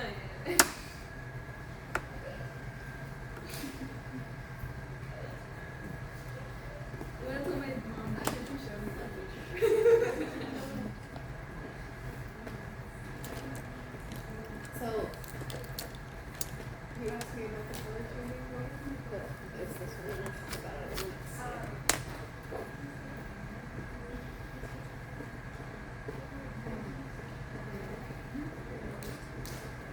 So earlier Nydia asked me if there is any breed that changes color over time, and this is one of them. So there's not many that do this. This is kind of a phenomenon that happens in certain poodles or doodles as well. Does anyone in here have a doodle or poodle? Nobody? A lab and a poodle? No? So there is what's called like a color changing gene in some doodles or poodles that they will be born, typically it's going to be like a brown color, and then as they age they will lose all of their coloration. They will look like a totally different dog. They'll go pretty much tan. The Russian blue has a slight coat change that happens. So this next slide, would you right off the bat call these a Russian blue? Would you say this is a Russian blue? Probably not, right? These are both Russian blue cats. This one, I do think the photo has been smooshied. It's been made to fit in this space. This cat's face is weird. And this cat is overweight. But what more so, what's telling you that this is not a Russian blue? The eyes. The eyes are the right color. The lines? The stripes, right? This looks like a tabby cat. I wouldn't call this a Russian blue if I knew any better. I want you guys to write down and know that Russian blues, when they are younger, can have faint tabby markings or coloration that will fade to become a solid blue coat as they reach maturity. So those are younger cats? Yes. These are both younger cats, one of which does not have very photogenic qualities, and the other of which who is overweight. But both young Russian blues. So younger one with fake tabby. Overall, these are pretty healthy cats, but they do have some susceptibility to hypothyroidism. So this is just when the thyroid kind of works overtime. It produces too much hormone, and that in turn increases the animal's metabolism. So sometimes they can have weight problems or digestive problems.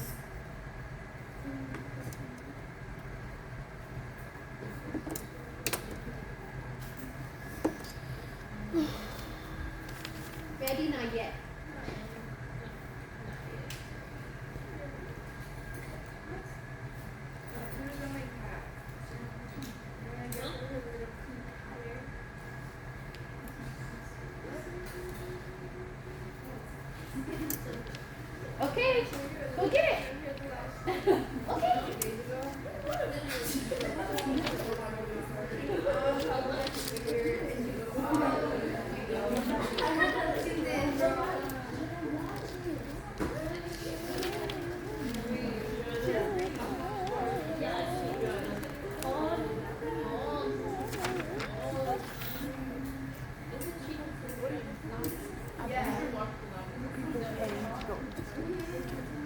Wait, you don't like some really famous artists in space?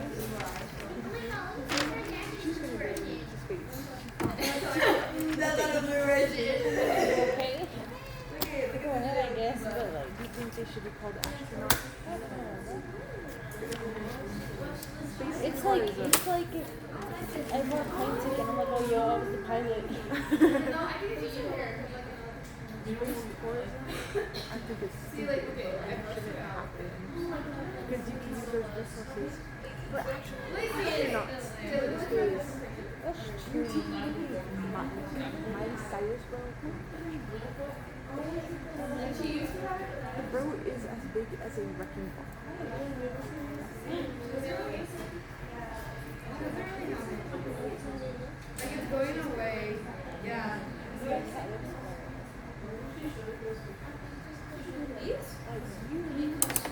You're not hilarious. That was an accidental cover. What should I put? Wait, I'm gonna tell them.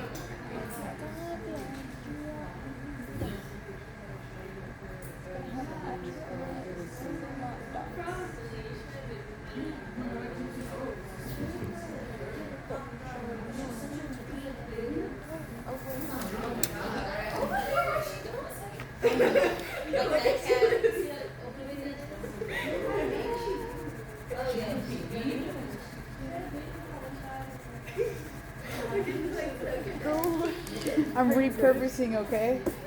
Oh my. You don't need that no more. I'm running out of paper, that's why. Don't erase it, just use this. Yeah, but I don't want that stuff on the cat stuff. Plus, I already wrote it somewhere else. Would you like my eraser? I'm almost done. You got a fat eraser? Yeah, I have 2 erasers of the same size. I have 2 erasers. Ready? Okay. Next breed. Also one of my favorites. I shouldn't have written any favorites on here because I like them all. It's the Siamese. Does anybody know who these guys are from? From Lady and the Tramp. So Siamese is our next breed. These guys are, again, easily identifiable, easily distinguishable. We do have a relation in the name and the origin again, but not the current origin name. So Thailand was recently known as Siam, and the Siamese from Siam. So in the 1800s is when they were exported. They also kind of have that Skinwalker-esque body type, very sleek, slender body, long legs. They usually have a very short coat and it's very silky, smooth, soft. Always going to have deep blue eyes. The eye color is genuinely a deep, rich blue color. It's not light blue at all. Only deep blue eyes. Not deep blue eyes, not a Siamese. So if it's a light blue, Correct. This is one of the original pedigreed cats, so kind of one of the original recognized breeds. They are very vocal. They are not going to be scared to talk to you or to yell at you if they want something. And lastly, we have 4 recognized colors. They are all points, just varying shades of color points. So we have seal, chocolate, blue, and lilac. And I do have pictures of all 4 of those for you guys. Dawson. Line. Not to Siamese. No.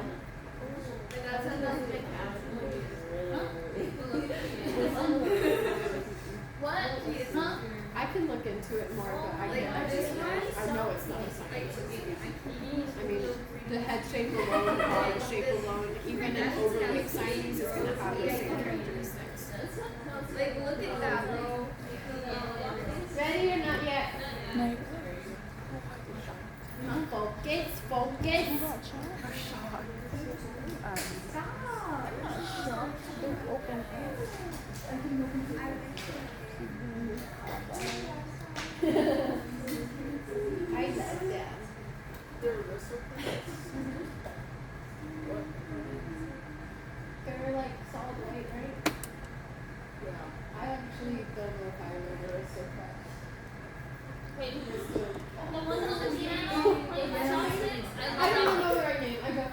I'd have to cover that. Did you know? That's the bad fact. What? Huh? What? That now people are taking photos, there's this thing where there's faces. Because there, it was like makeup or whatever, and now they just like a disclaimer when you're watching these videos or whatever. Why don't they just take it off? Why would you like There's actually? other movies too that are Yeah, but like, to something. I know they have some pretty old films on there, but like, if you feel the need to make that disclaimer, like, just take it off. This is not what this is. Yeah. Well, then take it off, Disney. About the Asian cat that plays with chopsticks, and it says that it's a racial stereotype and that you can't complain because it moves. That's crazy. What? Not complaining because I warned you I was racist. That's crazy. That's insane. I'm not. If you were not listening to that whole conversation, then you don't get to say anything about what I just said. Because that was not true. Because they were complaining, they were like, okay, we'll put a disclaimer so we can complain. That doesn't even make sense if they're all from the same litter.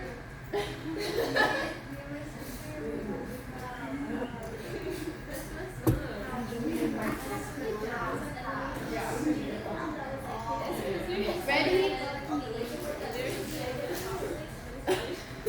We were talking about Disney. Okay, everybody listen so y'all don't spread rumors about me. I'm not a racist. I love all of you, first of all. Okay, moving on. We were talking about Disney, and Disney now has disclaimers on some of their shows or movies that have racial stereotypes in them. So before you start playing the thing, it says, this might have racial blah, blah, blah, blah. It's not what Disney's about anymore, so you can't complain if you feel some type of way about it. And I said, if they know that, if they feel the need to have to say that, then why don't they just take the movie off completely, right? Like, why would you still have it on there? Like, you're openly saying you don't get to complain because I'm telling you I'm a racist. That's crazy. That's what Disney is doing. Yeah. That is what that was. That was not me. Okay.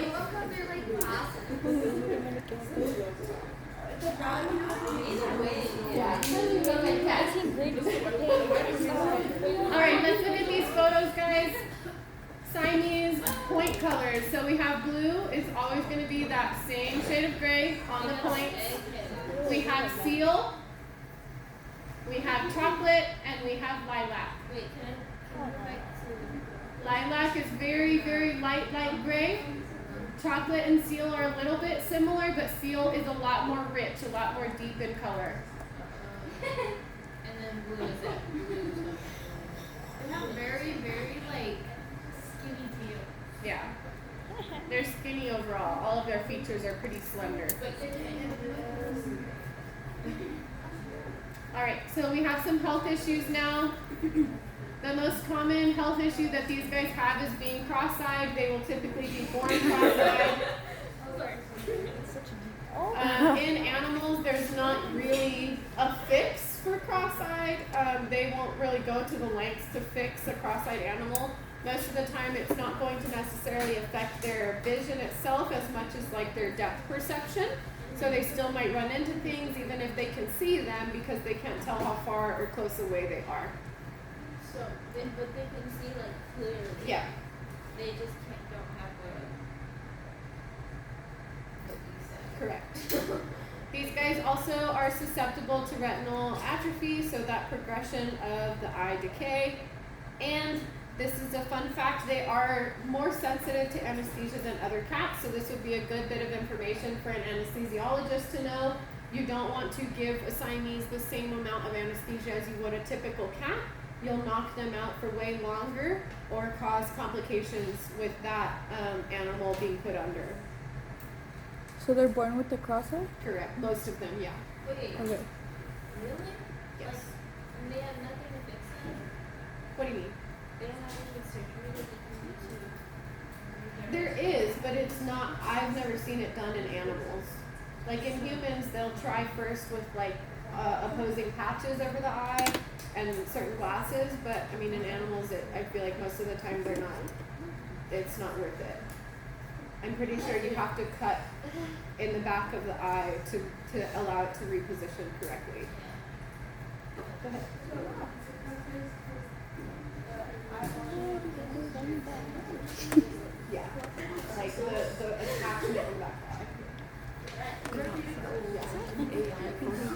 Okay. I think it is. Yeah, just look at the teeth. What they'll usually show is like the good looking Chinese cats. So most of them do have motorcycles. Yeah. When they're You can born, see it pretty prominent, not in this one, in this one right here. Like his little pupils are all the way towards the center here. I don't know that any of these is very prominent in, but I mean even this I guy. can do what I want. You can see that they're pointed inwards. They're not right in the middle. do they have problems seeing them? That No, they're they look clear. like They just have under a one. can't see Bad depth perception. Still sighted. See that? All right. Are they like born like that, or are they growing? Yes. Listen, Linda. I already said that. Sorry. Listen. All right. No, it's not real. Okay, I was like that.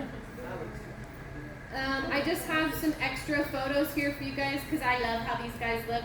And I do want you to see the varying patterns on their skin. They can come in any color pattern, anything. And that can change over time as well. Wait, their patterns can change. Correct. Like our skin. Correct. This is not a sign. So the lack of hair is a natural genetic mutation. This was not bred purposefully. This just happened. So a little hairless cat was born in Canada, and then we continued to breed that kitty cat. There is going to be degrees of hairlessness, so they still can have some hair, but it's usually going to be pretty patchy, like usually maybe right on the tops of their nose or like on the top of the tail. It's going to be random.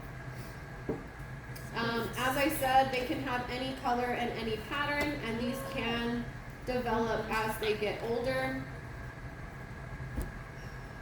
Sometimes these guys need sweaters, or even little mittens or extra blankies.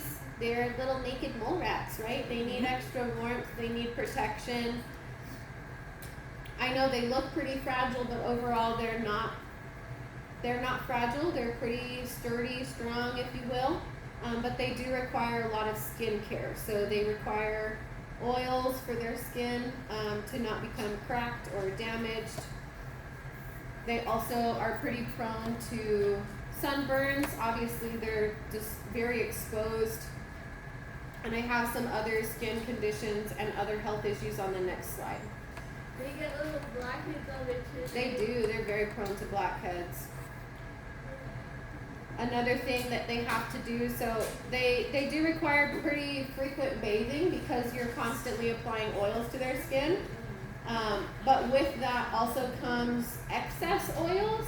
So they typically need a lot of ear cleanings and toe cleanings.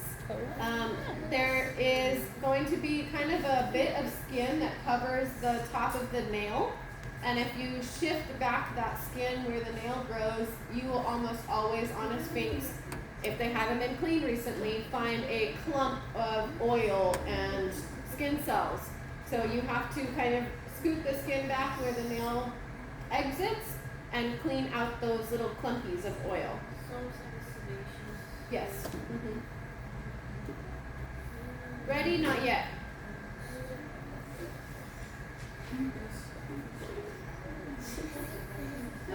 Always the one thing. I'm almost like 90% positive, yes.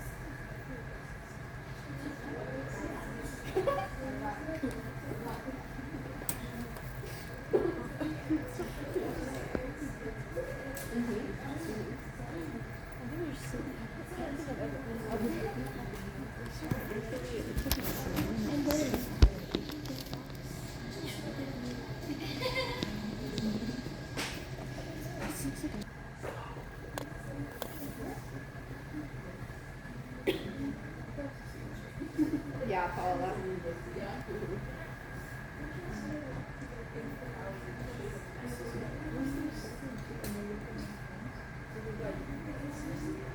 Yeah. Ready? All right, so some other skin issues or health issues for these guys. They are prone to what's called seborrheic eczema, which is just a type of eczema. So their body sometimes almost like attacks itself.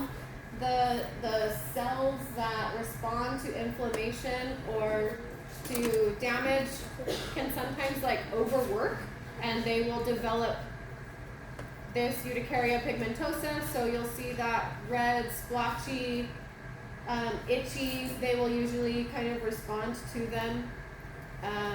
Look, which is pictured right here on top. Also because they are prone to that skin sunburning, they are prone to skin cancer. You can put topical zinc on these guys because they're nicky, but I think it's better to just kind of keep them out of the sun for long periods of time, or put little clothes on them, and then the HCN on there again. Sophia. Wait, so where did the idea that these cats were from Egypt came from? I don't know. Do some research. I'm not sure. Not necessarily. They're just all pretty. She does. I know, right? But it's like, Yes. Yeah. Thank you.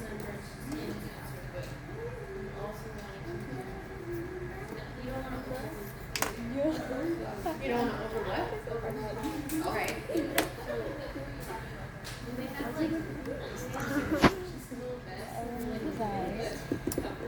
Yeah. so wouldn't it just be better to keep it at home? Yeah. But like this cat right here, that's at home and he's still sunbathing. So. Well, I mean, like, when, like, it's like window, like maybe get like Tinted windows don't always block UV rays, so it would have to be specific tint if you were to not care about how long they sat in the sun window. so maybe it's like Yeah. Okay. I have a couple more pictures just for you guys to see some more variation in these guys. So, like we said, the patterning can change. This could be what your cat looked like as a baby Sphinx, and then it could develop into more color pointed or calico patterning like you see here. I'm giving you guys a zoom in on these wrinkles because I love them. Oh, you can even see like on the paws. Yeah. Do you have something? The ring here? Excrete.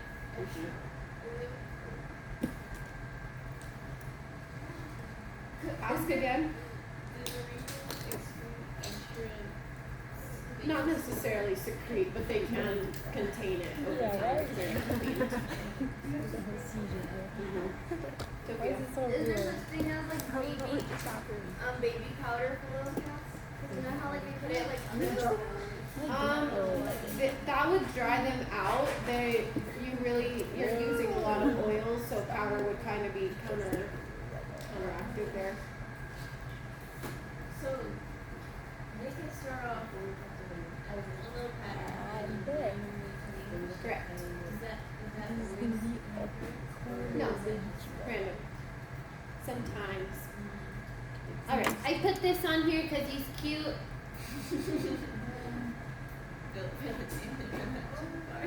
He's got all sorts of things going on. He's got tabby over here. He's got party color in the face. He's got solid black on the arm.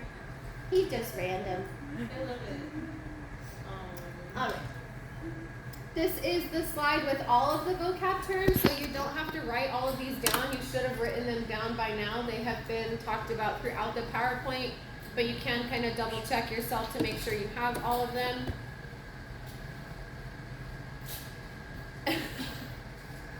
And then I have some famous kitty cats to show you guys.